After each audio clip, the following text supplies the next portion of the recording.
The coffee my mill made didn't smell right, so I gave it to my husband instead. It wasn't the smell of coffee, it was something chemical, sharp, and my mother-in-law was watching me, waiting for me to drink it.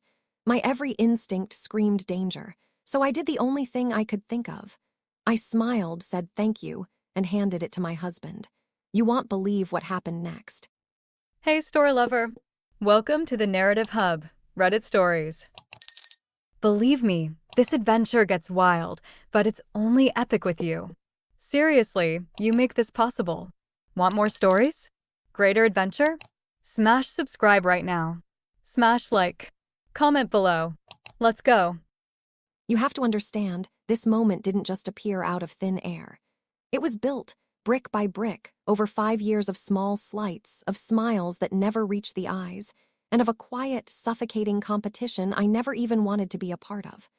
My husband, James Anderson, is a good man. The kind of man who believes in the best in people, especially his mother.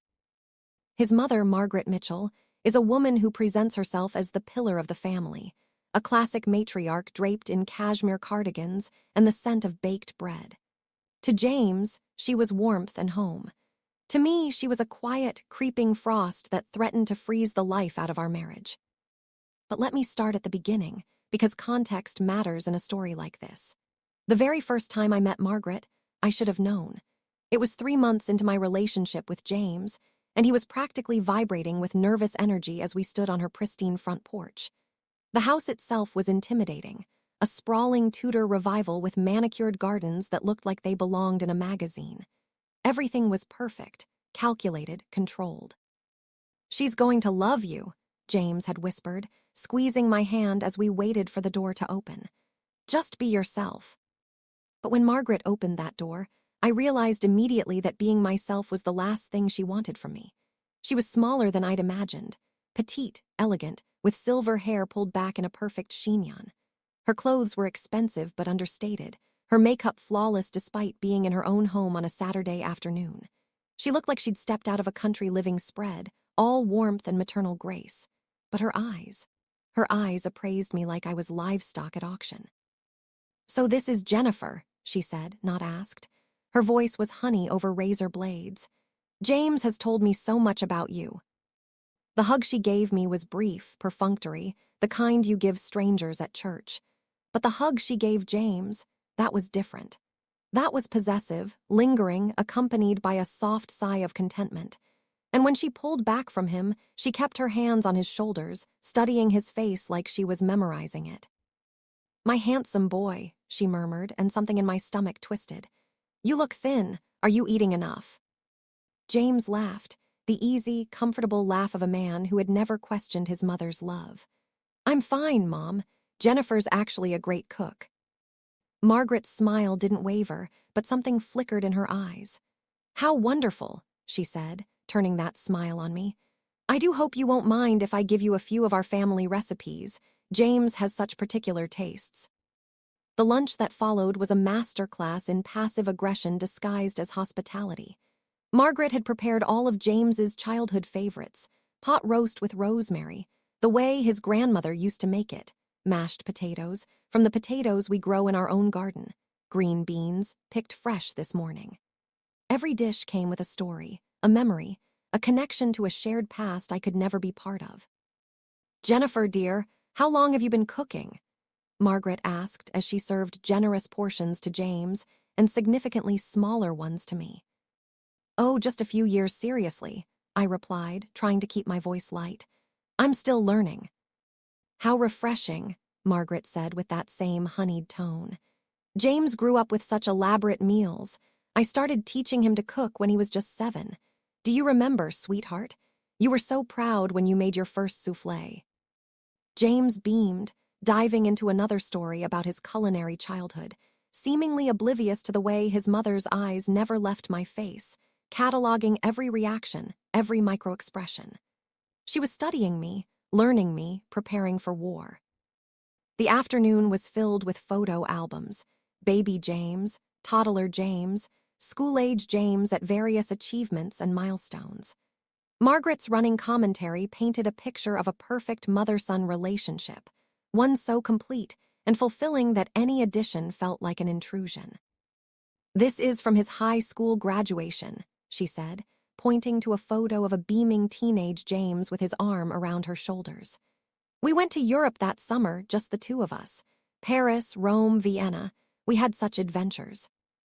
She said it while looking directly at me, making sure I understood that she had been his first love, his first travel companion, the woman who had seen the world through his eyes before I'd even met him.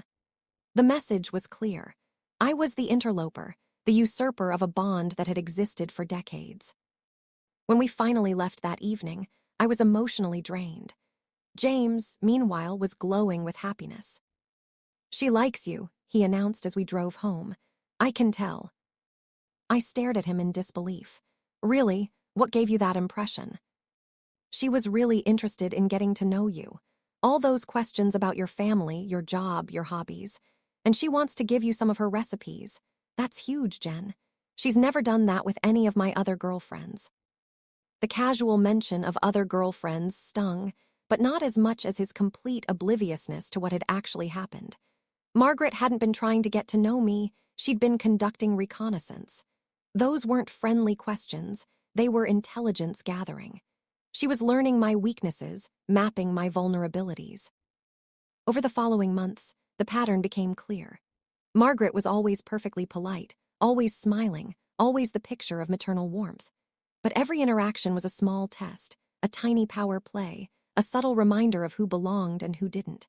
She would call James during our date nights, claiming to need help with some household task that couldn't possibly wait. She would show up unannounced with his favorite foods, staying just long enough to disrupt whatever we had planned. She would regale us with stories of James's ex-girlfriends, particularly the one who had been such a lovely girl and so perfect for our family. "I just don't understand why they broke up," she would say, shaking her head sadly. "Sarah was practically a daughter to me. She understood our family dynamic so well." James would shift uncomfortably, mumbling about how things just didn't work out, while I sat there understanding perfectly well that Sarah's biggest crime had probably been failing to disappear gracefully when Margaret decided she wasn't suitable after all. The gift-giving was perhaps the most insidious part of Margaret's campaign.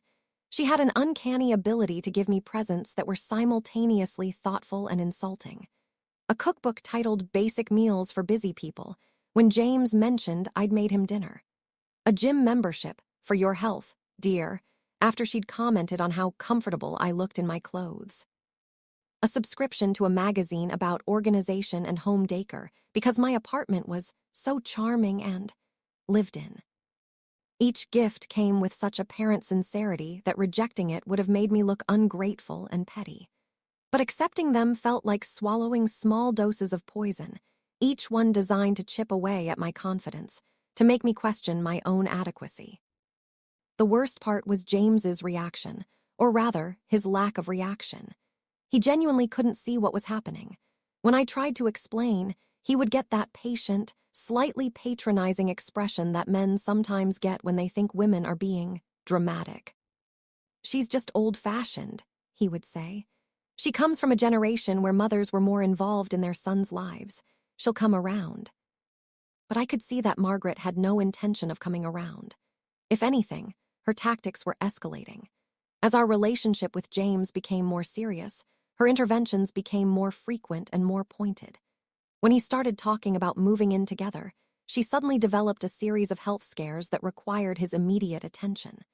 When we got engaged, she threw herself into wedding planning with such enthusiasm that I felt like a spectator at my own engagement.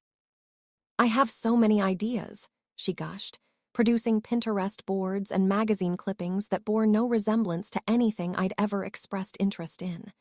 "This is going to be the wedding of the century." She steamrolled over my preferences with such cheerful determination that objecting felt churlish. The venue she suggested was the country club where she was a member, not the intimate garden setting I'd dreamed of. The flowers she insisted on were white roses and baby's breath, classic and conservative, nothing like the wildflower arrangements I'd envisioned. The dress she took me shopping for was a traditional ball gown with long sleeves and a high neckline, making me look like I was playing dress-up in someone else's idea of a bride. "You look beautiful, dear," she said, studying me in the fitting room mirror. "So classic, so appropriate." The word appropriate hung in the air like a judgment. I looked at myself in that dress and saw exactly what Margaret wanted me to see. A woman diminished, made smaller, transformed into her vision of what James's wife should be rather than who I actually was. That was when I realized the truth. Margaret didn't want James to be happy. She wanted him to be hers. She didn't care if I was good for him, only that I was controllable, manageable, willing to accept a secondary position in the hierarchy she had established. The perfect daughter-in-law, in Margaret's mind, would be someone who understood that she would always come second to mother, someone who would gratefully accept the scraps of attention and affection left over after Margaret had taken her fill. The wedding itself was a beautiful, suffocating production that felt more like Margaret's triumph than our celebration.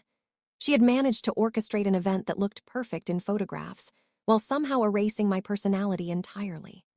I smiled for the cameras, danced with my new husband, and accepted congratulations from guests who kept commenting on how lovely and tasteful everything was. Code words, I realized, for Margaret's aesthetic preferences. During the reception, I overheard her talking to a group of her friends, her voice carrying just enough for me to catch the words. "She's a sweet girl," Margaret was saying, "though quite different from what I imagined for James. But she'll learn, they always do." The casual confidence in that statement chilled me. They always do. How many other women had Margaret broken in? How many potential daughters-in-law had been slowly, methodically transformed into versions of themselves that met with her approval? The first year of our marriage was a constant, low-level battle for James's attention and loyalty. Margaret had keys to our house, given to her for emergencies that seemed to occur with suspicious frequency. She would let herself in while we were at work, always with some innocent excuse. She'd brought us groceries, or wanted to water our plants, or had been in the neighborhood and thought she'd tidy up. I would come home to find my kitchen rearranged, my living room furniture moved to improve the flow. My personal items shifted around in ways that made me feel like a guest in my own home. When I complained to James, he would sigh and give me that patient look again. "She's trying to help, Jen. She raised 4 kids and ran a household for 40 years. Maybe she does know a thing or two about organization." But it wasn't about organization. It was about control, about marking territory, about making sure I understood that this house, this marriage, this life I thought I was building, none of it was entirely mine. Margaret's invisible presence permeated everything, a constant reminder that I was living in her world now, subject to her rules and expectations.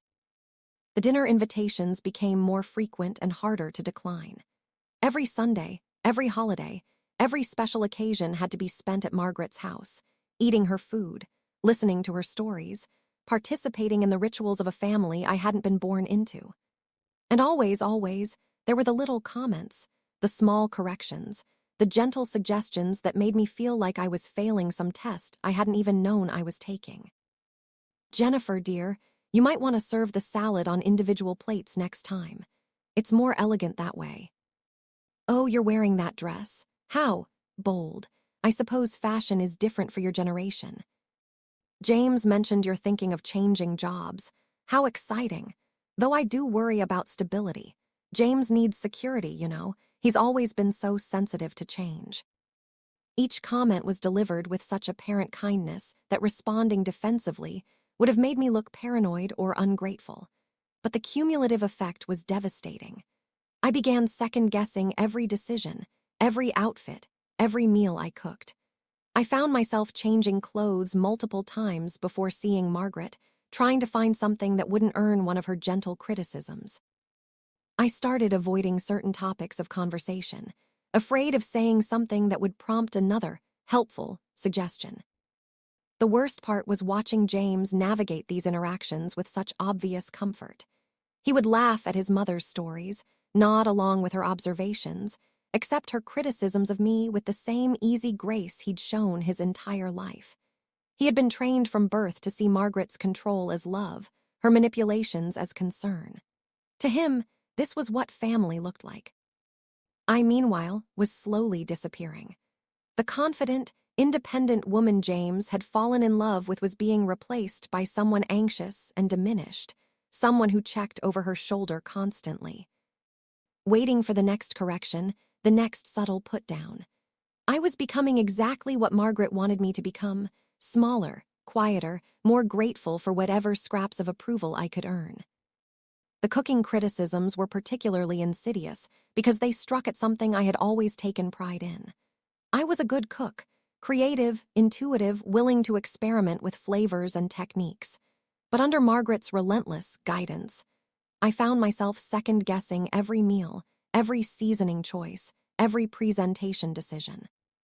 "It's a lovely attempt, dear," she would say, tasting my carefully prepared dishes with the expression of someone trying not to show disappointment. "Though perhaps a bit ambitious.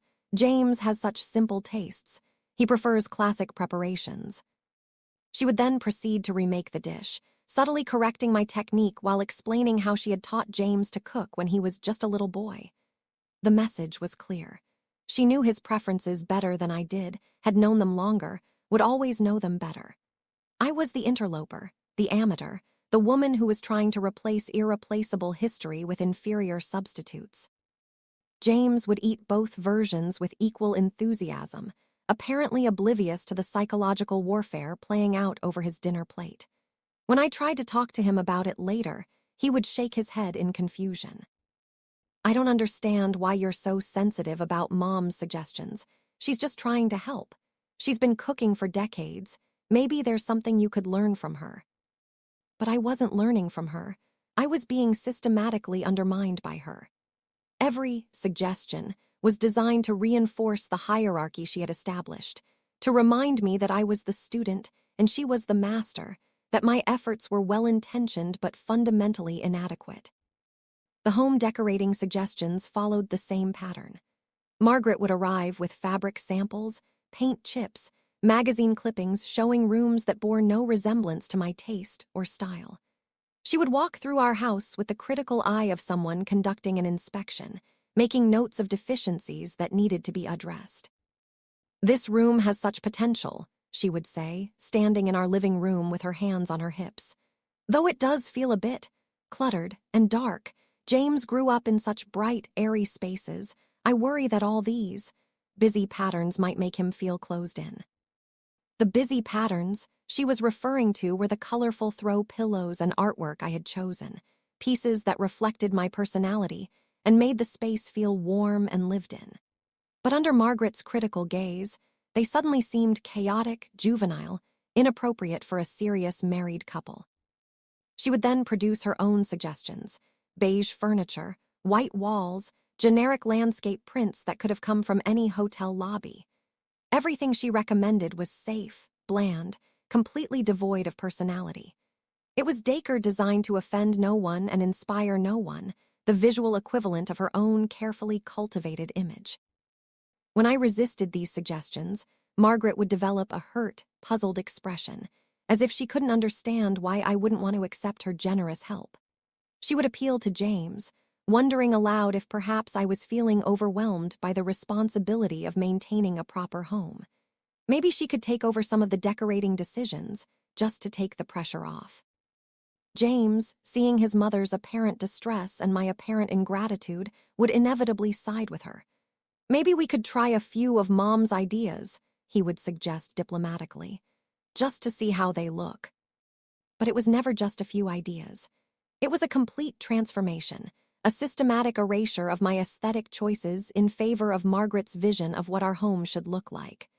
Room by room, our house was becoming an extension of hers, safe, neutral, completely lacking in personality or warmth. I felt like I was disappearing, not just emotionally but physically. The woman who had once filled spaces with color and life was being replaced by someone who lived in beige rooms with white walls, someone whose presence was so diminished that she barely cast a shadow. The health and wellness suggestions were perhaps the most invasive of all Margaret's interventions. She had appointed herself the guardian of my physical well-being, constantly monitoring my appearance for signs of deficiency or decline. She would comment on my complexion, my posture, my energy levels, always with the concerned tone of someone who is only looking out for my best interests. "You look tired, dear," she would say, studying my face with clinical intensity. "Are you getting enough sleep? Eating properly? James mentioned you've been working late. Stress is so aging, especially for women." The gift of the gym membership had been framed as concern for my health, but the underlying message was clear. I was not meeting her standards of physical fitness. The vitamin supplements she pressed on me were accompanied by lectures about the importance of maintaining oneself in marriage. The spa day she arranged was presented as a treat, but she made sure to schedule it with an esthetician who specialized in problem skin and anti-aging treatments.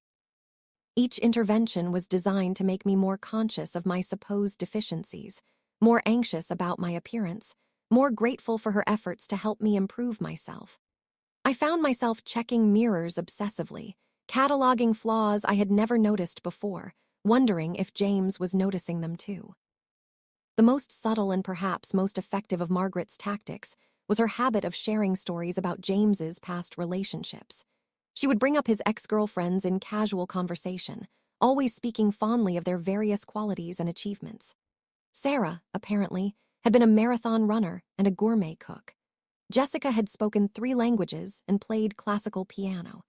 Amanda had been a doctor who donated her time to charity clinics. "Such accomplished young women," Margaret would sigh wistfully. "I often wonder what might have been different if timing had worked out differently." The implication was always the same. These other women had possessed qualities I lacked, had been more suitable matches for her son.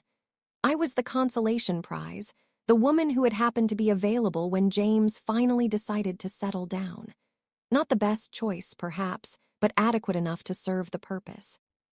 These conversations always left me feeling inadequate and insecure, questioning what I brought to the relationship that these other, apparently superior women hadn't. James would dismiss my concerns when I brought them up, insisting that he had never loved anyone the way he loved me. But the seeds of doubt had been planted, and Margaret was an expert gardener when it came to cultivating insecurity. The financial advice was another area where Margaret felt compelled to intervene. She would make comments about our spending habits, our savings rate, our investment choices, always couching her criticism in terms of concern for our future security. She had opinions about my career choices, my salary, my potential for advancement. She worried aloud about whether we were being responsible enough, mature enough, forward-thinking enough in our financial planning. When James received a promotion at work, Margaret's congratulations were accompanied by subtle suggestions about how the additional income should be managed. Perhaps it was time to start saving more aggressively for a house down payment. Or maybe they should consider increasing their retirement contributions. The they in these conversations was always James and Margaret, planning his financial future, as if I were merely a bystander whose input was neither needed nor particularly valued. I began to notice that Margaret spoke about James's money, James's career, James's future, as if these were assets she had a controlling interest in. My own career and financial contributions were either ignored entirely or dismissed as supplementary, nice to have, but not essential to the real business of building a life together. The baby pressure started almost immediately after our wedding, but it was applied with Margaret's characteristic subtlety. She would comment on cute children we encountered in public, wondering aloud when she might become a grandmother. She would share stories about the joys of motherhood, the special bond between mothers and sons, the way having children had given her life true purpose and meaning. "James was such a beautiful baby," she would say, producing photo albums filled with pictures of him at various stages of infancy and toddlerhood. "He had the most perfect little hands, and those eyes, I could stare at him for hours. There's nothing like that feeling, you know, nothing like holding your own child." The pressure was gentle but constant, building like water behind a dam. She would ask about our plans with the kind of expectant curiosity that made it clear she considered grandchildren not a possibility but an inevitability. When I expressed uncertainty about the timing, she would share statistics about fertility declining with age, always prefacing these conversations with expressions of concern for my well-being. "I just want you to have all the information, dear," she would say, handing me articles about pregnancy risks and fertility treatments. These things are so much easier when you're young and healthy. The underlying message was always the same. Time was running out, decisions needed to be made, and delay was a form of selfishness that would ultimately hurt everyone involved. James, she would point out, had always wanted children. He would be such a wonderful father. Surely I wouldn't want to deprive him of that experience. These conversations left me feeling trapped and resentful, aware that my reproductive choices were apparently subject to Margaret's timeline and approval. The idea of having children, something that should have been a joyful decision between James and me, became fraught with anxiety and obligation. But perhaps the most insidious aspect of Margaret's campaign was the way she managed to make me complicit in my own diminishment. She was so skilled at framing her criticisms as helpful suggestions, her manipulations as expressions of love, that resisting her felt churlish and ungrateful. She had positioned herself as the loving mother-in-law who only wanted the best for her son and his wife, making any criticism of her motives seem paranoid and unreasonable.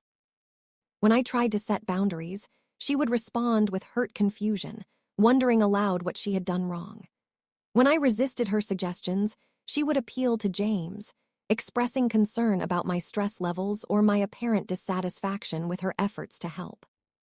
She had made herself indispensable to James's emotional well-being, while simultaneously making me the problem, the source of family discord, the ungrateful daughter-in-law who couldn't appreciate the blessing of having such an involved mother-in-law. It was masterful psychological manipulation, executed with such apparent sincerity that even I sometimes questioned my own perceptions. Maybe I was being too sensitive, too paranoid, too resistant to change. Maybe Margaret really was trying to help, and I was the problem. Maybe I was the selfish, immature woman who couldn't appreciate the wisdom and experience she was generously sharing. This self-doubt was perhaps Margaret's greatest weapon. She had managed to turn me against myself, to make me question my own instincts and perceptions. I found myself apologizing for reactions that were completely reasonable, accepting blame for conflicts I hadn't started, grateful for approval I shouldn't have needed to earn. The isolation was gradual but complete. My old friends began to feel distant, their concerns about my marriage seeming overdramatic and intrusive compared to the measured reasonableness of Margaret's guidance. My family relationships became strained as I spent more and more time fulfilling obligations to James's family. My own interests and hobbies seemed selfish and trivial compared to the serious business of maintaining a proper marriage and household. I was becoming exactly what Margaret wanted me to become, a diminished version of myself, grateful for whatever scraps of approval I could earn, constantly anxious about my performance as a wife and daughter-in-law. I was losing weight from stress, losing sleep from anxiety, losing the essential sense of self that had once made me confident and independent. And through it all, James remained oblivious to the psychological warfare being waged around him. He saw his mother's efforts as loving involvement and my resistance as inexplicable hostility. He couldn't understand why I was so tired all the time, so anxious, so different from the woman he had married. When I tried to explain, he would listen with patient incomprehension, clearly thinking I was overreacting to normal family dynamics. "All mothers-in-law are a little overbearing," he would say, as if this were a comforting platitude rather than a dismissal of my genuine distress. "She means well. She just wants to help." But Margaret's help was like drowning in honey, sweet, suffocating, impossible to escape without creating a mess that would somehow be my fault. She had created a system where resistance was futile, where every attempt to preserve my independence was reframed as selfishness or ingratitude. I was trapped in a web of my own making, bound by politeness and social expectations to accept treatment that was slowly destroying my sense of self. By the time that fateful Sunday morning arrived, I had been worn down by years of this relentless psychological pressure. I was operating in a constant state of hypervigilance, always waiting for the next criticism, the next helpful suggestion, the next subtle reminder that I was failing to meet Margaret's standards. I had learned to read her expressions, to interpret the subtext of her comments, to brace myself for the inevitable ways she would find me lacking. So when she presented me with that ornate mug of coffee that morning, every alarm bell in my system went off at once. This wasn't just another manipulation. This was something different, something final. The smell, the intensity of her gaze, the way she positioned herself to watch me drink, it all felt like the culmination of years of escalating psychological warfare. It was the little things at first. The way she'd compliment my cooking by saying, "It's so lovely you tried, dear," with a tone that suggested my efforts were quaint but ultimately futile. Or how she'd rearrange our living room furniture when we were out, just to improve the flow, leaving me feeling like a guest in my own home. James would laugh it off. "That's just Mom," he'd say, kissing my forehead. "She means well." But I saw the chess game she was playing. Every move was designed to remind me that I was the visitor, the outlier, and she was the permanent queen of his life.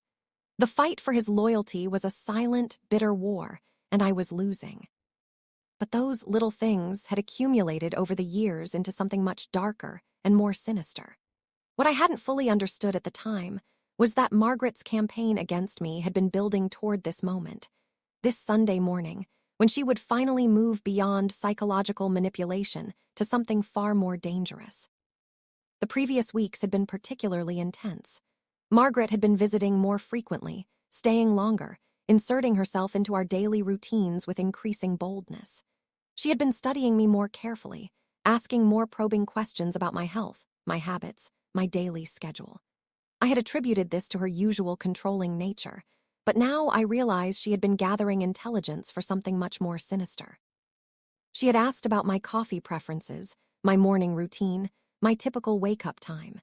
She had commented on my appearance more frequently, expressing concern about my pale complexion and low energy. She had been particularly interested in my work schedule, asking repeatedly about deadlines and late nights that might be affecting my health. At the time, these conversations had seemed like more of Margaret's usual invasive interest in every aspect of my life. But looking back, I can see that she was conducting reconnaissance, learning the patterns and vulnerabilities that would allow her to execute whatever plan she was developing. The suggestion that she stay overnight that particular weekend had come at the last minute, presented as a spontaneous desire to spend more time with us. James had been delighted by the prospect of having his mother stay over, seeing it as a sign that our family relationships were improving. I had been less enthusiastic, but couldn't find a reasonable objection that wouldn't make me look petty and unwelcoming. That Saturday evening had been filled with an undercurrent of tension that only I seemed to notice. Margaret had been particularly attentive to James, asking detailed questions about his work, his health, his future plans. She had been more physically affectionate than usual, touching his arm when she laughed, smoothing his hair when she thought I wasn't looking, generally behaving like a woman marking her territory. With me, she had been coolly polite, answering my questions with minimal responses and showing little interest in anything I had to say. It was a marked contrast to her usual pattern of invasive curiosity about every aspect of my life. The change was subtle but unmistakable. She was withdrawing her attention from me, treating me like someone who was already irrelevant to the family dynamic. I had gone to bed that night with a sense of unease I couldn't quite explain. Something about Margaret's behavior felt different, more purposeful, like she was preparing for something. I had lain awake listening to the sounds of the house, hyper-aware of every creak and whisper, feeling like prey that sensed a predator nearby. Sunday morning had dawned gray and overcast, matching my mood perfectly. I had woken early, as was my habit, but instead of enjoying my usual quiet time with coffee and the newspaper, I found myself on edge, waiting for whatever Margaret had planned for the day. She had been up before me, something that never happened when she stayed over. Usually, Margaret slept late and expected to be served breakfast in bed, another of her subtle ways of establishing hierarchy in our household.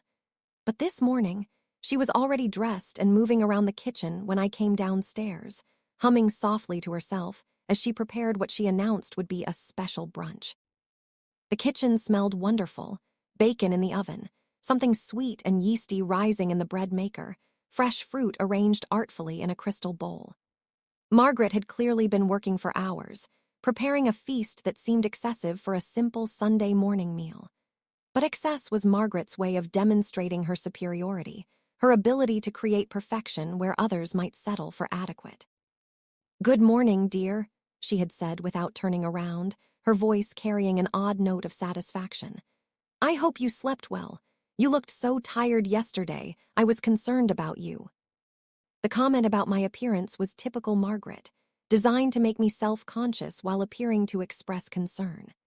I had checked my reflection in the hallway mirror before entering the kitchen, noting the dark circles under my eyes and the pallor that seemed to have become permanent over the past few months of living under constant stress. "I slept fine," I had replied, though it wasn't entirely true. My sleep had been restless, filled with vague anxieties and half-remembered dreams that left me feeling more tired upon waking than I had been when I went to bed. Margaret had continued her preparations with unusual energy, moving around the kitchen with purposeful efficiency. She had set the table with her best china, pieces she had brought from her own house because, as she had explained, special occasions deserve special treatment. The implication was clear. Our everyday dishes weren't good enough for the meal she was preparing. James had appeared shortly after, drawn by the smell of bacon and the sound of our voices. He had kissed me good morning, then immediately gravitated toward his mother, drawn by the magnetic pull of her attention and approval. They had chatted easily about his work, his plans for the week, his thoughts on some article he had read in the newspaper. Margaret had hung on every word, responding with the kind of focused attention that made the speaker feel important and valued. I had felt like an observer at this family scene, watching from the outside as mother and son bonded over breakfast preparations and casual conversation. It was a dynamic I had witnessed countless times before, but this morning it felt particularly pointed, like Margaret was demonstrating something for my benefit. When she had announced that she was making me something special, every instinct in my body had gone on high alert. Margaret never did anything special for me. Her gestures of apparent kindness always came with strings attached, always served her agenda in some way. The coffee she presented to me was beautiful, served in an ornate mug I had never seen before, with steam rising in perfect spirals from the dark liquid inside. But the smell was all wrong. Instead of the rich, complex aroma I associated with good coffee, this liquid gave off a sharp, chemical odor that made my nostrils flare and my stomach clench. It was a smell that triggered every survival instinct I possessed, a primitive warning that something was very, very wrong. Margaret's behavior as she presented the coffee was equally alarming. Instead of her usual casual demeanor, she was watching me with laser focus, her eyes fixed on my face with an intensity that felt almost predatory. She was waiting for something, expecting something, and the anticipation in her gaze made my skin crawl. That Sunday morning, however, the rules of the game changed. Margaret had stayed the night, a rare occurrence we usually avoided. She'd insisted on making us all a special brunch. The whole morning, she was a whirlwind of unsettling pleasantries. Her smile was brighter. Her laughter a little too loud. It put me on edge. The air was thick with a tension only I seemed to feel. James was just happy, sitting at the kitchen island, scrolling through the news on his phone, oblivious. The kitchen island had become Margaret's stage for this final performance. She moved around it with theatrical precision, arranging dishes and utensils with the attention to detail of someone preparing for an important presentation. The ordinary breakfast preparation felt charged with significance. Every gesture weighted with meaning I couldn't quite decipher, but instinctively feared. James remained blissfully unaware of the undercurrents swirling around him. He was in his element, relaxed in his childhood home's familiar rhythms, enjoying his mother's attention and the comfort of being cared for. He scrolled through news articles on his phone, occasionally reading interesting headlines aloud, completely absorbed in the mundane comfort of a lazy Sunday morning. "Listen to this," he said, not looking up from his screen. "They're predicting the warmest October on record. Climate change is really accelerating." Margaret made appropriate murmuring sounds of interest, but her attention never wavered from me. I could feel her gaze like a physical weight, pressing against my skin, cataloging my every micro-expression and reaction. She was studying me with the intensity of a scientist observing a critical experiment. The bacon timer chimed, and Margaret moved to the oven with practiced efficiency. She pulled out perfectly golden strips, arranging them on a paper towel-lined plate with the kind of attention to detail that made even simple breakfast foods look magazine-worthy. Everything she did seemed calculated to demonstrate her domestic superiority, her ability to create perfection in even the smallest tasks. "James, sweetheart, would you set the table?" she asked, her voice honey-sweet. "Use the good plates from the china cabinet. This is a special morning." There was something ominous in the way she said, "special morning," though James seemed to hear only maternal affection. He obediently put down his phone and began retrieving dishes from the cabinet, humming softly to himself as he worked. The domesticity of the scene felt surreal, like we were all actors in a play where only I didn't know my lines. As James busied himself with place settings, Margaret returned her full attention to me. She had been preparing something at the coffee station, not the regular coffee maker that James and I used every morning, but an elaborate French press setup she had brought from her own kitchen. The ritual of preparing coffee in the French press was unnecessarily complex, requiring precise timing and careful attention to water temperature.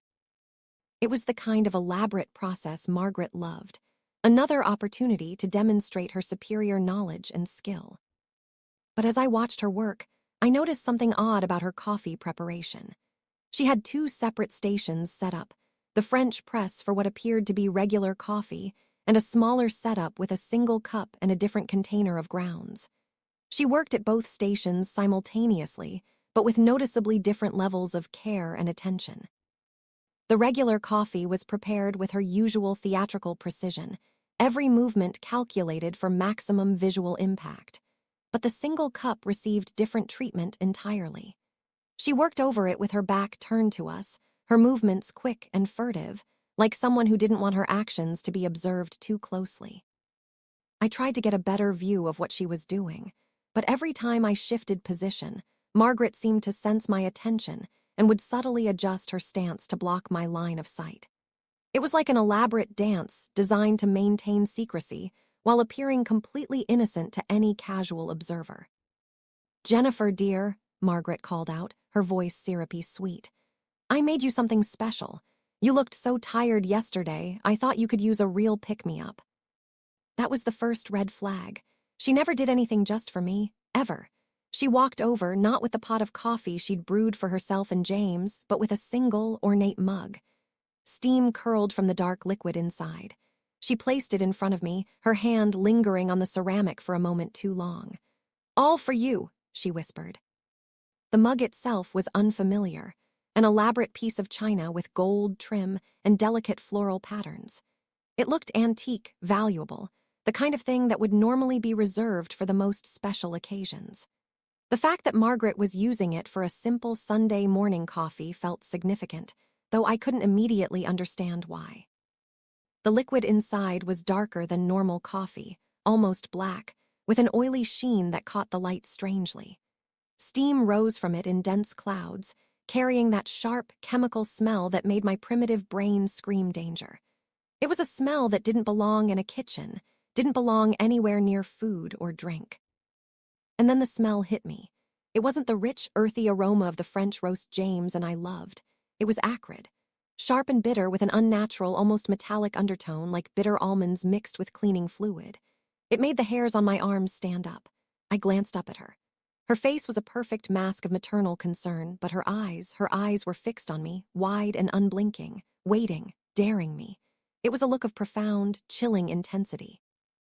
The contrast between Margaret's expression and the innocent domesticity of the scene was deeply unsettling. She looked like a woman watching her greatest enemy, not like a mother-in-law offering coffee to her son's wife. There was something predatory in her gaze, something that made me feel like prey that had finally been cornered after a long hunt.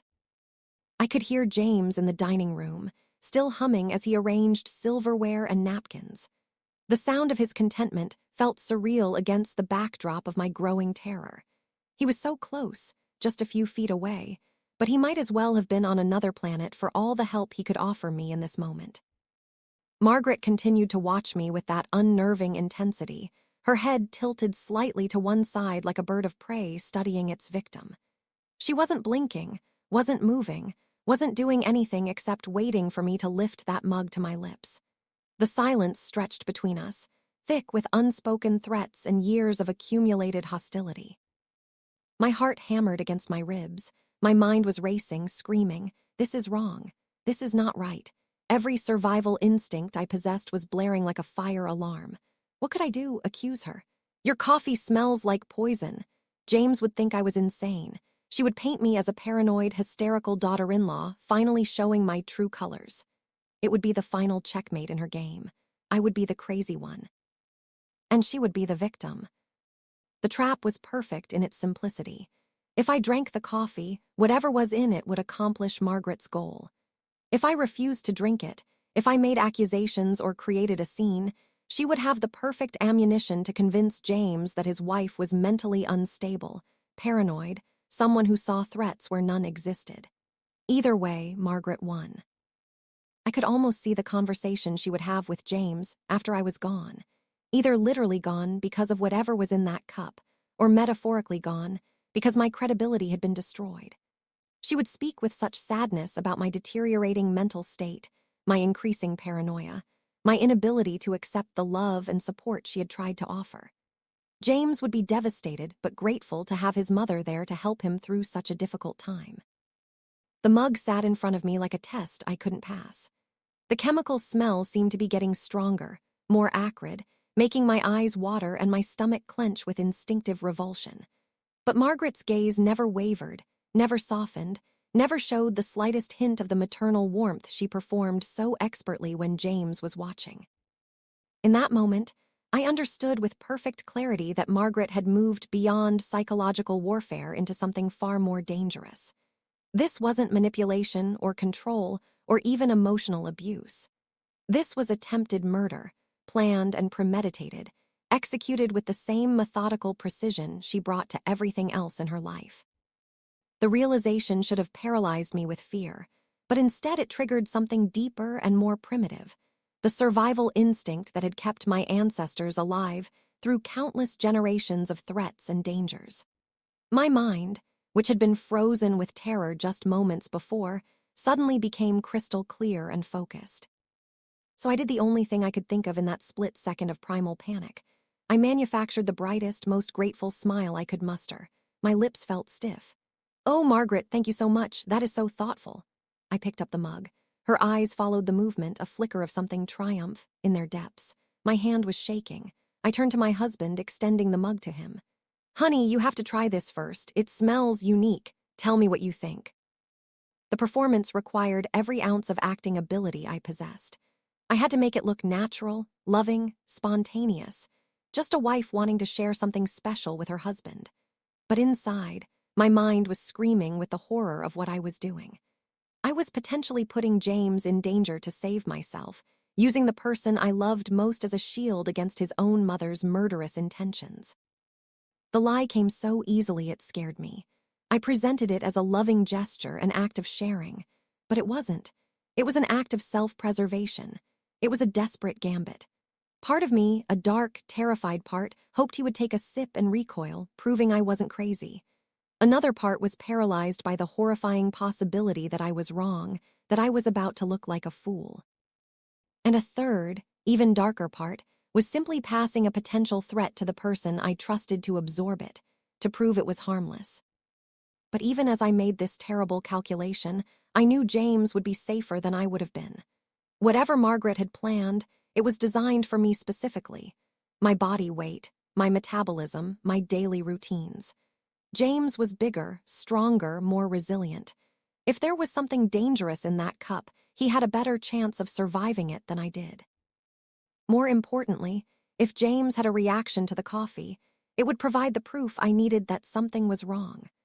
Margaret's plan depended on my death or incapacitation looking natural, like a sudden illness or medical emergency. But if James became sick immediately after drinking her special coffee, even he would have to acknowledge that something was amiss. James looked up from his phone, a soft smile on his face. "Oh, thanks, honey." He took the mug without a second thought. My breath caught in my throat. Margaret's smile tightened at the edges. She hadn't anticipated this move. For a split second, I saw Margaret's carefully constructed facade crack. The maternal warmth disappeared entirely, replaced by something cold and calculating. She looked like a chess player who had just realized her opponent had made an unexpected move, disrupting a strategy that had seemed foolproof moments before. But the crack was so brief I almost missed it. In the time it took James to lift the mug, Margaret had already recovered her composure, though I could see the tension in her shoulders, the slight tremor in her hands as she gripped the edge of the counter. He raised the mug to his lips. The world seemed to slow down. The ticking of the clock on the wall sounded like a drumbeat. The hum of the refrigerator was a roar. He took a long, deep sip. In that suspended moment, I was acutely aware of every detail of the scene. The morning light streaming through the kitchen windows, casting long shadows across the tiled floor. The smell of bacon and fresh bread mixing with the chemical odor from the coffee. James's face in profile, trusting and unsuspecting, completely unaware that he might be drinking poison prepared by his own mother. Margaret stood frozen beside the counter, her knuckles white where she gripped the granite surface. She was holding her breath, waiting to see what would happen, probably calculating how quickly she could implement damage control if her plan went wrong. He didn't choke, he didn't collapse. For a heart-stopping second, nothing happened. Then he lowered the cup, his face scrunching up in a grimace. "Whoa," he coughed, his voice raspy. "Mom, what is in this? It tastes awful." He shook his head, pushing the mug away. "It's incredibly bitter, like chemically bitter." The relief that washed over me was so intense that my knees nearly buckled. I wasn't imagining it. I wasn't being paranoid or hysterical. There was something genuinely wrong with that coffee, something so obviously wrong that even James, in his trusting obliviousness, could immediately recognize it. Relief washed over me so intensely my knees felt weak. I wasn't imagining it. It was wrong. But even as relief flooded through me, I was watching Margaret's face with laser focus. For just a moment, less than a second, I saw pure, undisguised fury flash across her features. It was the look of a predator whose prey had escaped, of a carefully laid plan that had been disrupted at the crucial moment. The mask of maternal concern slipped completely, revealing something ugly and dangerous underneath. Margaret recovered instantly. She let out a nervous little laugh. "Oh, my goodness, I am so sorry, James. It must be that new artisanal blend I bought. The man at the store said it had complex notes. I suppose that's just a fancy word for terrible." She snatched the mug from the counter and dumped the contents down the sink, rinsing it out with frantic energy. "Silly me. Jennifer, dear, it's a good thing you have such a sensitive palate. You probably would have hated it." The speed with which she disposed of the evidence was telling. She didn't just pour it out. She rinsed the mug multiple times, ran the garbage disposal, wiped down every surface that might have come into contact with the liquid. For someone who had supposedly just made a simple mistake with coffee beans, she was being remarkably thorough in her cleanup. She was spinning it. In an instant, she had an explanation, a plausible, innocent reason. And just like that, the danger was explained away, repackaged as a culinary mistake. James was already reaching for the normal coffee pot. "No worries, Mom, I'll stick with the classic." He glanced at me. "See, good thing you passed it over." He winked, completely unaware of the bullet he just dodged for me. The casual way James accepted Margaret's explanation was both infuriating and heartbreaking. Even after tasting something so obviously wrong that he immediately recoiled, he was ready to believe it was simply a mistake, an unfortunate choice of coffee beans rather than something more sinister. His trust in his mother was so complete that he couldn't imagine she would ever intentionally harm anyone. But I saw the flash of pure, unadulterated fury in Margaret's eyes before she turned to the sink. It was the look of a plan foiled. And in that moment, I understood that this wasn't a game anymore. The line had been crossed. My mother-in-law had just tried to hurt me, and now I had to prove it. The challenge ahead of me seemed overwhelming. How do you prove that someone tried to poison you when the evidence has already gone down the drain? How do you convince your husband that his beloved mother is capable of attempted murder when he spent a lifetime seeing her as the embodiment of maternal love? How do you fight an enemy who has spent years perfecting her ability to appear innocent while destroying you from within? But I also knew I had something now that I hadn't had before, proof that my instincts were correct. The chemical smell, James's immediate reaction, Margaret's frantic cleanup, it all added up to confirmation that I wasn't being paranoid or hysterical. Something had been very wrong with that coffee, and Margaret had been hoping I would drink it. The rest of the brunch was a masterclass in psychological warfare. Margaret was overly attentive to James, fluffing his napkin, refilling his orange juice, all while completely ignoring me. She was punishing me. James, feeling a little guilty about his mother's failed attempt at a nice gesture, was giving her extra affection. I was the odd one out, silent and brooding at the table, which only made me look more like the villain. By the time she left, kissing James on the cheek and giving me a look that could curdle milk, I felt utterly alone. The meal itself became a surreal exercise in pretending normalcy. Margaret served her elaborate brunch with theatrical flair, making sure every dish was perfect, every presentation magazine-worthy. She chatted brightly about family gossip, community events, plans for the upcoming holidays. To any outside observer, we would have looked like a perfectly normal family enjoying a leisurely Sunday meal together. But underneath the surface pleasantries, a different conversation was taking place. Margaret's every gesture toward James was designed to reinforce their special bond while highlighting my outsider status. She would touch his arm when she laughed, lean close to whisper observations about the food, ask his opinion on every topic with the kind of focused attention that made him feel important and valued.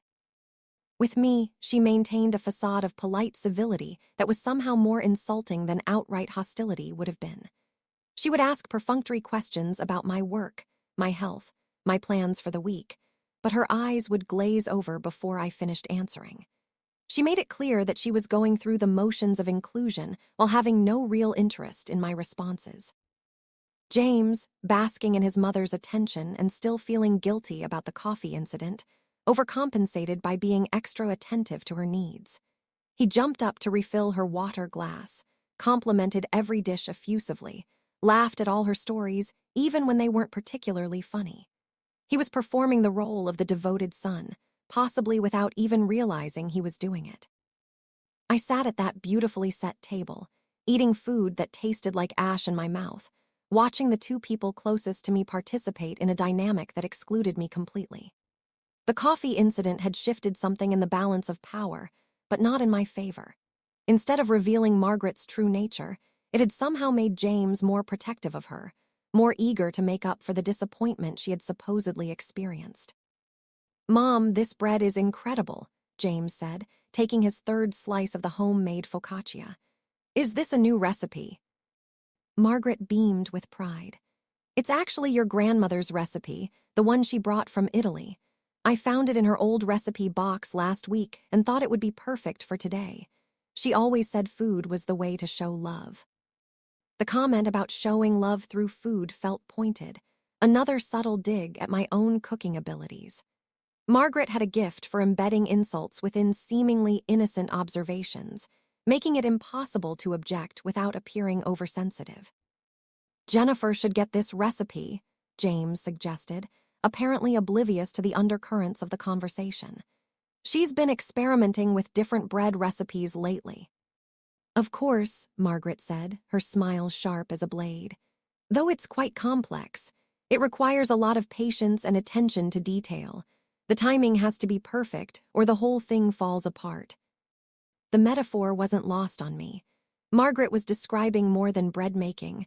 She was outlining her approach to destroying me. Patient, methodical, requiring perfect timing to be effective. One mistake, one rushed move, and the whole plan would collapse. As the meal progressed, I became increasingly aware that I was being studied. Margaret's eyes rarely left my face, cataloging every expression, every reaction, every sign of the stress and fear I was trying so hard to conceal. She was gathering intelligence, learning how her failed coffee gambit had affected me, adjusting her strategy based on my responses.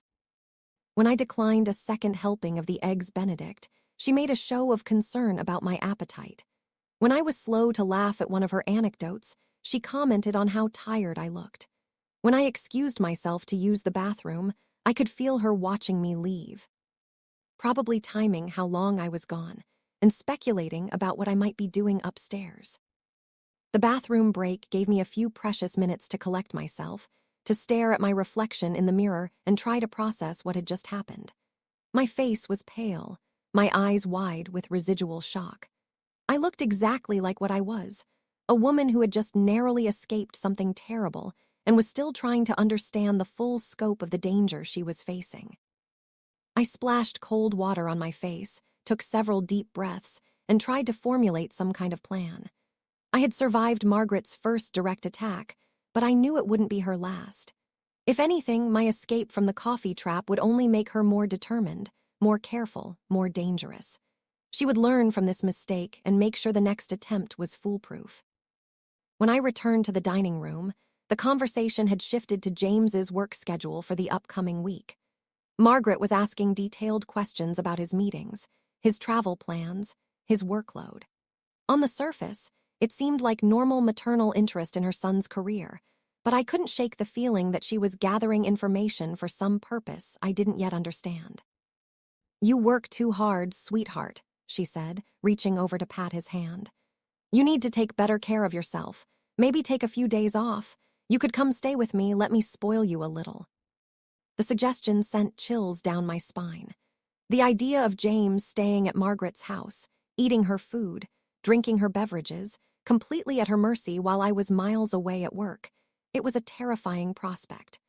But James was nodding thoughtfully, apparently seeing only a mother's loving concern rather than a predator's strategic planning. "That does sound tempting," he admitted.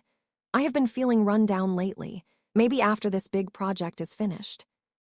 Margaret's eyes lit up with satisfaction. "Wonderful. I'll start planning some special meals, all your favorites. It will be just like old times." The phrase, "just like old times," hung in the air like a threat. Margaret wasn't just talking about recreating James's childhood. She was talking about returning to a time when she was the most important woman in his life, the only woman whose opinion mattered, the center of his emotional universe.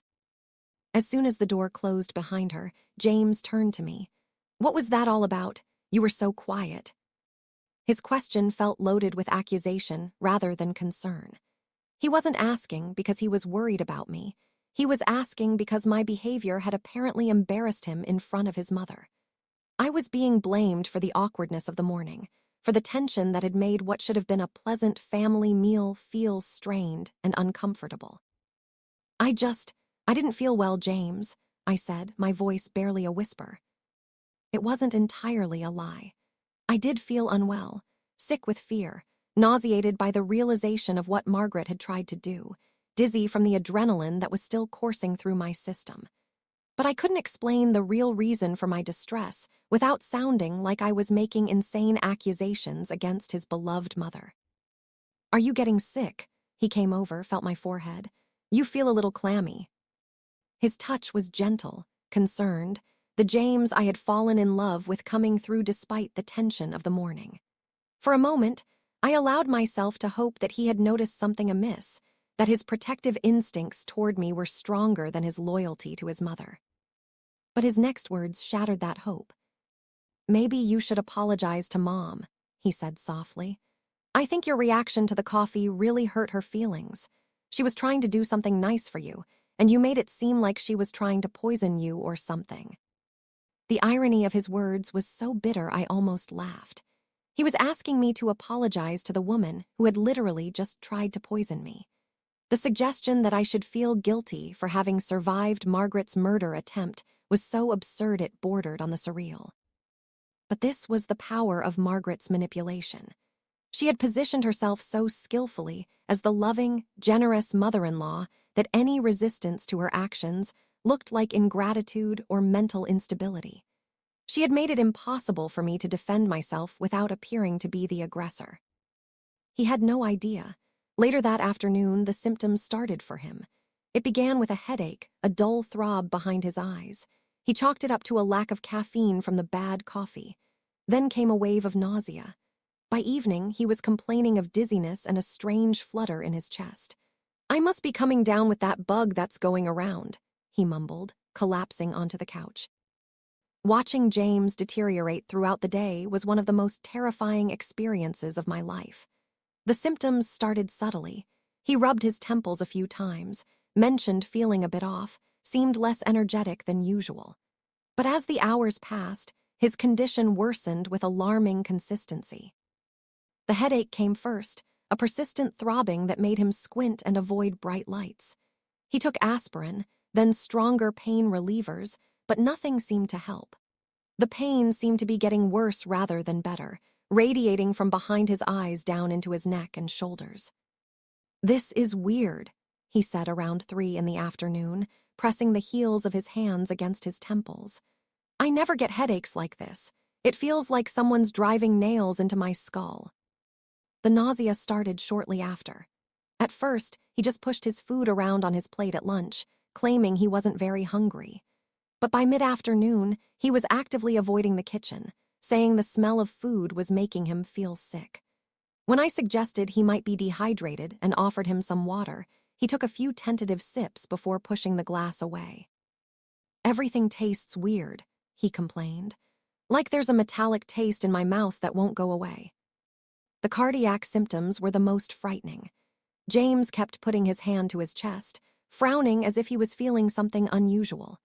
When I asked what was wrong, he described a fluttering sensation, like his heart was skipping beats or beating irregularly. "It's probably just stress," he said, but I could see the worry in his eyes. James was a healthy 32-year-old man with no history of heart problems. Sudden cardiac symptoms were not something that could be easily dismissed as stress or overwork. By evening, he was clearly suffering. His face was pale and clammy, his breathing seemed shallow and labored, and he moved with the careful deliberation of someone who was afraid of making their symptoms worse. He collapsed onto the couch with a groan, pulling a blanket over himself despite the fact that the house was warm. "I feel terrible," he admitted, something that was significant because James rarely complained about being sick. He was the type of person who worked through colds and ignored minor injuries, so for him to acknowledge feeling unwell meant he was genuinely struggling. I watched him, my blood turning to ice. He'd only had one sip, one sip. What would have happened if I had drunk the entire cup? Margaret's plan hadn't been for a dramatic, immediate collapse at the breakfast table. That would be too obvious. This was something different, something slower, more insidious, something that could be dismissed as a sudden illness. The delayed onset of symptoms was almost more terrifying than if James had collapsed immediately after drinking the coffee.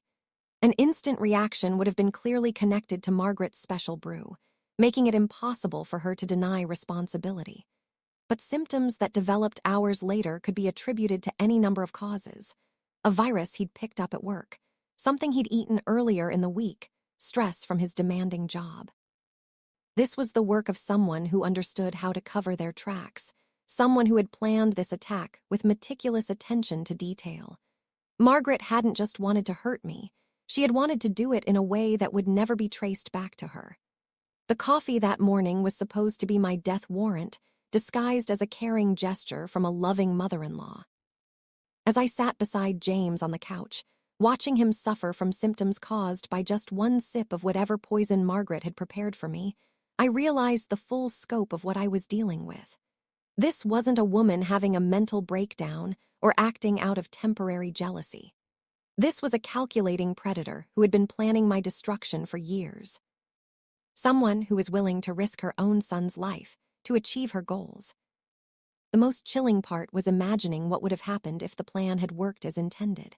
I would have drunk the entire cup, consuming whatever concentrated toxin Margaret had prepared. The symptoms would have started hours later, when Margaret was safely back at her own house with a perfect alibi. I would have become violently ill, probably requiring hospitalization, possibly dying from what would appear to be sudden cardiac arrest or organ failure. James would have been devastated, of course, but Margaret would have been there to comfort him through his grief. She would have helped him make funeral arrangements, supported him through the difficult months that followed, gradually resumed her position as the most important woman in his life. Any suspicion that my death had been anything other than a tragic medical emergency would have seemed absurd. After all, what loving mother would poison her own son's wife? It was a perfect crime, foiled only by my instinctive refusal to drink the coffee and my desperate decision to pass it to James instead. But even that decision, which had probably saved my life, filled me with guilt and horror. I had protected myself by potentially putting James in danger, using his trust in me as a weapon against his mother's murderous intentions.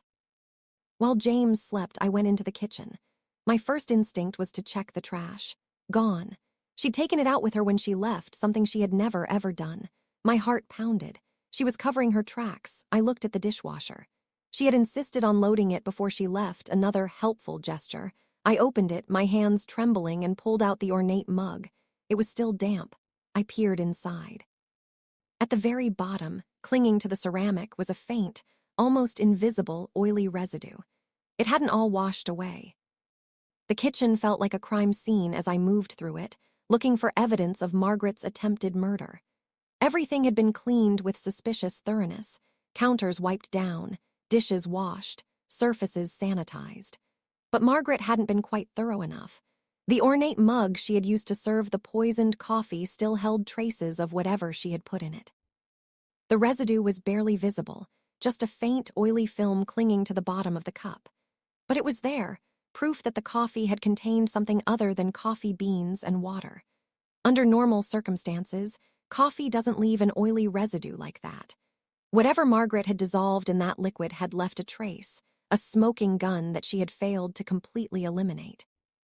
I grabbed a cotton swab from the bathroom and carefully collected a sample, sealing it in a small plastic bag.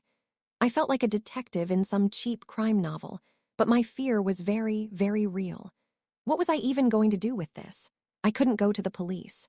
My mother-in-law made my husband feel sick with one sip of bad coffee. They'd laugh me out of the station. The evidence collection felt both absurd and crucial. I was operating on pure instinct, driven by the knowledge that this might be the only physical proof I would ever have of Margaret's attempt on my life. But even as I carefully preserved the residue sample, I knew how inadequate it would seem to anyone else. A few drops of oily liquid in a coffee cup. It could be explained away as poor-quality coffee beans, or milk that had gone slightly off, or any number of innocent causes. But I also knew I had to try. James's symptoms were too severe, too consistent with poisoning to be dismissed as coincidence. The chemical smell of the coffee had been too obvious, too wrong to be explained by bad beans. Margaret's behavior had been too suspicious, her cleanup too thorough, her explanation too convenient. I needed someone I could trust. My friend Lisa Johnson was a toxicologist at a private lab. It was a long shot, but she was my only shot. I called her, my voice shaking as I recounted the morning's events. I described the smell, the residue, James's symptoms, the headache, nausea, the heart flutters. Lisa had been my friend since college, one of the few people in my life who had never fallen under Margaret's spell. She had witnessed some of Margaret's more subtle manipulations over the years and had always been skeptical of the perfect mother-in-law image. When I called her that Sunday evening, desperation evident in my voice, she listened without interruption as I poured out the whole terrifying story.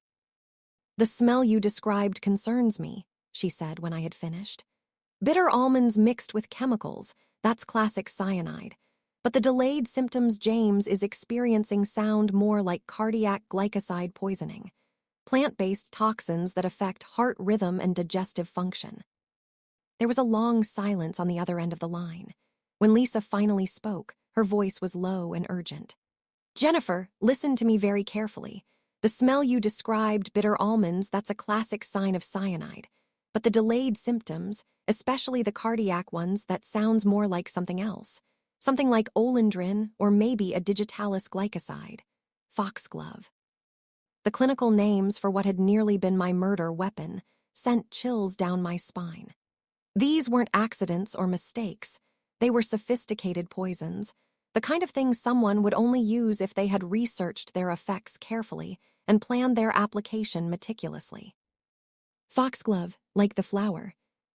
"It's a beautiful flower," Lisa said grimly. "And it's also a classic, hard-to-trace cardiotoxin. It can cause everything you just described. In small doses, it makes you sick. In larger doses, it can simulate a heart attack. It's the kind of thing someone would use if they wanted an illness to look natural. A cold dread spread through me. A heart attack. She wanted to make it look like I had a weak heart. The pieces were falling into place with terrifying clarity. Margaret hadn't just wanted to kill me. She had wanted my death to appear natural, unexplainable, the kind of tragic medical emergency that strikes young, healthy people without warning. A heart attack at 30 would have been shocking but not impossible, especially if I had been under stress or had undiagnosed cardiac issues. James would have blamed himself, wondering if he had somehow contributed to my death by not recognizing the signs of cardiac distress. Margaret would have been there to comfort him, to help him through his guilt and grief, to gradually resume her position as the primary woman in his life. My death would have been the ultimate solution to her problem, permanent, untraceable, and guaranteed to drive James back into her arms. "Can you test the sample?" I asked, my voice hoarse. "Officially, no, it's not a legal sample, but I have a research project I'm working on. I could run it through the mass spectrometer off the books. It might take a day or two. But Jennifer," she paused, "if you're right about this, you are in serious danger. You can't be alone with her." Lisa's warning echoed in my mind as I hung up the phone. I wasn't just dealing with a controlling mother-in-law anymore. I was dealing with a would-be murderer. The next 48 hours were the longest of my life. James's condition slowly improved, though he remained weak and shaky. I watched him constantly, terrified that the small amount of poison he'd consumed might cause lasting damage. Meanwhile, I jumped at every phone call, expecting it to be Margaret with some innocent excuse to check on us, or some new manipulation designed to drive a wedge between James and me. When Lisa finally called back, her voice was grim. "I found traces of cardiac glycosides in your sample, specifically compounds consistent with foxglove poisoning. Jennifer, this is not something that could happen by accident. Someone deliberately put this in that coffee." The confirmation hit me like a physical blow. Even though I had known, somewhere deep in my bones, that Margaret had tried to poison me, hearing the scientific proof made it real in a way that terrified me. I sank into a chair, my legs suddenly unable to support my weight. "What do I do now?" I whispered. "You need to go to the police," Lisa said immediately. "I can provide documentation of my findings. This is attempted murder, Jennifer. This woman tried to kill you." But even as she spoke, I knew it wouldn't be that simple. Margaret had been so careful, so methodical. She had disposed of all the evidence except for the tiny residue that had clung to the bottom of the mug. She had a perfect alibi. She was just a loving mother-in-law trying to do something nice for her son's wife. Any lawyer worth their salt could argue that the poison could have been introduced later, that I could have contaminated the sample myself, that there was no proof Margaret had done anything wrong. And James would never believe it, not without overwhelming evidence. He would see it as the final proof that I was mentally unstable, that I was so jealous of his relationship with his mother that I was willing to fabricate criminal accusations against her. "I need more," I said, though the words tasted bitter in my mouth. "I need proof that can't be explained away." Lisa was quiet for a long moment. "Jennifer, that's incredibly dangerous, if she's already tried once." "She'll try again anyway," I interrupted. "You said it yourself. I can't be alone with her. But I also can't live the rest of my life looking over my shoulder, waiting for her next attempt. I need something definitive." Over the next few days, as James slowly recovered from his poisoning, I began to formulate a plan. It was risky, possibly stupid, but I was desperate. Margaret had declared war on me, and I needed to fight back with everything I had. The opportunity came sooner than I expected. Margaret called on Wednesday, her voice full of maternal concern. "James mentioned he's been feeling under the weather. I thought I'd come over and make him some of my special soup. You know how much he loves my cooking when he's sick." The offer sent ice through my veins, but I forced myself to sound grateful. "That's so thoughtful of you, Margaret. I'm sure he'd love that." "Wonderful. I'll be over Friday evening. You just rest, dear. Let me take care of everything." Friday evening. James would still be weak from the first poisoning attempt. Margaret would have access to our kitchen, our food, our lives. It was the perfect setup for her second attempt. But this time, I would be ready. I spent the intervening days making preparations. I installed a small, nearly invisible camera in the kitchen, the kind used for home security. I researched everything I could about foxglove poisoning, its effects, its detection. I even practiced my own acting, preparing for the performance of my life. Most importantly, I called Lisa and asked for a favor that I knew was asking too much. I need you to be ready Friday night. If something happens, if I need medical attention, I need someone who knows what to look for. Jennifer, this is insane. You're talking about letting yourself be poisoned to catch her in the act. I'm talking about survival, I replied. If I don't stop her now, she'll eventually succeed, and next time she'll be more careful. Next time there might not be any evidence left behind. Friday evening arrived gray and cold, matching the dread that had settled in my chest. Margaret appeared at our door precisely at 6 o'clock, carrying a large bag of groceries and wearing her most maternal smile. "How's our patient?" she asked, breezing into the kitchen as if she owned it, which in many ways she did. James was on the couch, still pale but feeling well enough to appreciate his mother's attention. "Much better, thanks to Jen taking such good care of me," he said, and I felt a pang of love for him despite everything. Margaret's smile tightened almost imperceptibly. "Well, now it's my turn to take care of both of you. I'm making my grandmother's healing soup. It works miracles." I watched from the doorway as Margaret began her elaborate soup preparation. She moved around our kitchen with practiced efficiency, chopping vegetables, browning meat, adding herbs and seasonings with the confidence of someone who had been cooking for decades. To anyone watching, she would have looked like the perfect mother-in-law, lovingly preparing a meal for her sick son and his wife. But I was watching for something else. I was watching for the moment when she would add her special ingredient. It came 40 minutes into the cooking process. Margaret glanced toward the living room, confirming that James was absorbed in the television. Then she reached into her purse and pulled out a small vial of what looked like dried herbs. My heart hammered as I watched her carefully measure out a portion of the contents, adding it to one of the 2 bowls she had prepared. One bowl, mine, received the extra seasoning. The other, James's, remained untouched. She was going to try again, right here in our kitchen with her son in the next room. But this time, I had it all on camera. Margaret served the soup with great ceremony, carrying our bowls to the living room on a silver tray she had brought from her own house. "Careful, it's hot," she warned, setting my bowl in front of me with what looked like loving care. The soup smelled wonderful, rich and comforting, exactly the kind of thing you'd want when recovering from illness.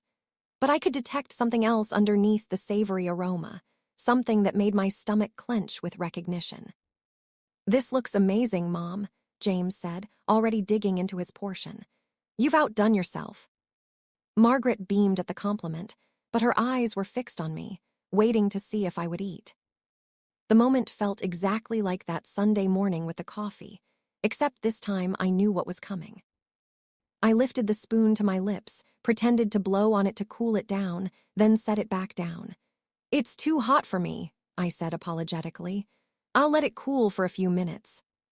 Margaret's expression flickered with impatience, but she maintained her smile. "Of course, dear, though it's really best when it's hot. The healing properties are most effective that way." The healing properties. Even now, she couldn't resist the pretense that she was helping rather than harming. I picked up the bowl and carried it to the kitchen, ostensibly to let it cool on the counter. But instead, I quickly dumped the contents down the garbage disposal and refilled the bowl with soup from the pot, soup that hadn't been doctored with foxglove.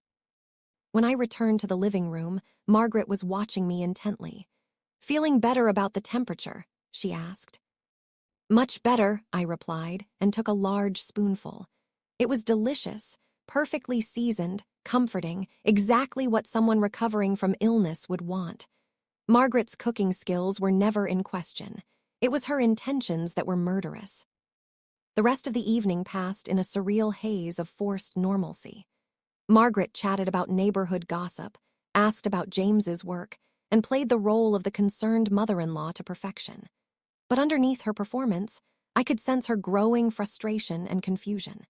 She had expected me to become ill again, had probably planned to comfort James through his wife's mysterious second bout of sickness.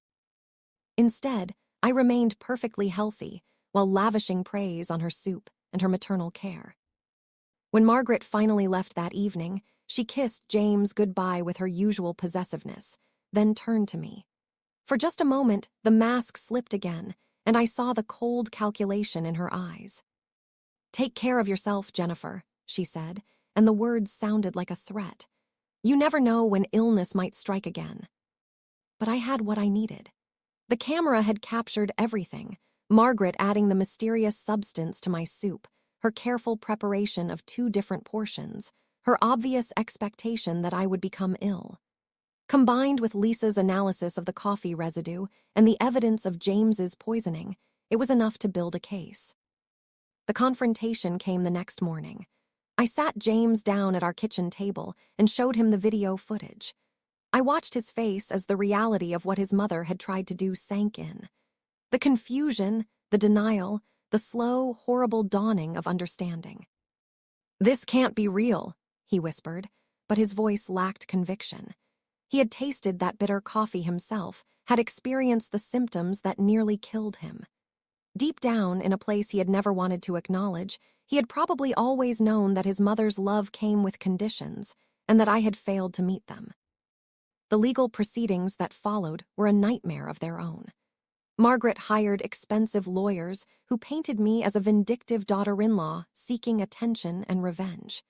They claimed I had contaminated the evidence myself, that I had fabricated the entire story out of jealousy and mental instability. But the evidence was overwhelming. Lisa's toxicology report, the video footage, James's medical records from his poisoning, it all painted a clear picture of premeditated attempted murder.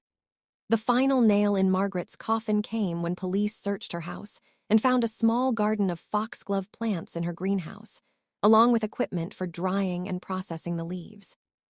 Margaret Mitchell was sentenced to 15 years for attempted murder. During the trial, other stories came out, whispered rumors about previous daughters-in-law who had suffered mysterious illnesses, unexplained accidents, sudden decision to leave their husbands and never return. The pattern had been there all along, but Margaret had been so skilled at manipulation that no one had ever connected the dots. James and I went to therapy, trying to rebuild our marriage from the wreckage of his mother's psychological warfare. It wasn't easy. He struggled with guilt over his blindness to her actions, while I battled trust issues and the trauma of nearly being murdered by someone who was supposed to love me. Some days, we weren't sure we would make it. But we did. Slowly, painfully, we found our way back to each other. James learned to see his mother's love for what it really was, possessive, controlling, and ultimately destructive. I learned to forgive him for his inability to see what was happening, understanding that he had been a victim of Margaret's manipulation just as much as I had been. 3 years later, we moved across the country. James got a job in Seattle, and we bought a small house with a garden where I grow herbs and vegetables, harmless ones that bring life rather than death. We don't talk about Margaret often, but when we do, it's with the understanding that we survived something that could have destroyed us both. Sometimes, late at night when I can't sleep, I think about that Sunday morning and the choice I made to give that coffee to James instead of drinking it myself. It saved my life, but it also nearly cost me the man I love. In the end, though, it led us to the truth about the woman who had been slowly poisoning our marriage from the very beginning. Margaret is eligible for parole in 12 years. When that time comes, James and I will be ready. We've built a life together that can't be infiltrated or destroyed by anyone's toxic version of love. We've learned that sometimes the people who claim to love us the most are the ones who pose the greatest danger. And we've learned to trust our instincts, no matter how crazy they might seem to others. Sometimes the coffee really doesn't smell right, and sometimes that's the only warning you get.